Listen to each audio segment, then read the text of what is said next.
টোকিওর ওদাইবা বিচের শীতকালীন এই প্রদর্শনীতে প্রায় ১৩০০ রঙিন আতশবাজি আকাশে ছোড়া হয়। অনুষ্ঠানটির সময় মাত্র ৫ মিনিট, কিন্তু সমুদ্র পাড়ের অসাধারণ দৃশ্যের কারণে এটি দেখতে ভিড় করেন হাজারো দর্শনার্থী। সর্বসাধারণের জন্য উন্মুক্ত হওয়ায় পর্যটকদের ভিড়ও থাকে চোখে পড়ার মতো।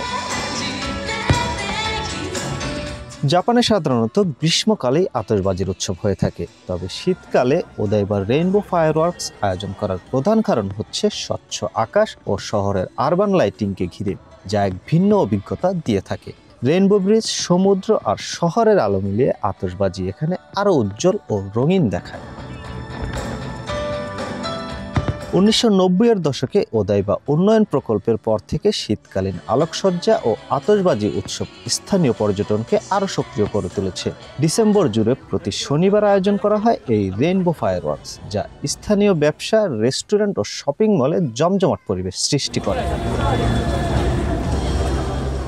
দর্শনার্থীরা ভালো দৃশ্য পেতে ডেক্স টোকিও বিচ, মেরিন পার্ক এলাকা ও সমুদ্র পথের ক্রুজ থেকে আতশবাজি উপভোগ করে থাকেন। মাত্র ৫ মিনিটের এই আতশবাজি অনুষ্ঠান প্রতি বছরই দর্শনার্থীদের মন জয় করে নেয়। টোকিওর শীতকালীন সৌন্দর্যে এক অন্যরকম রং যোগ করে এই ওদাইবা রেইনবো ফায়ারওয়ার্কস। জাপানের টোকিও থেকে মোহাম্মদ শাকিল মাহমুদ, সময় সংবাদ।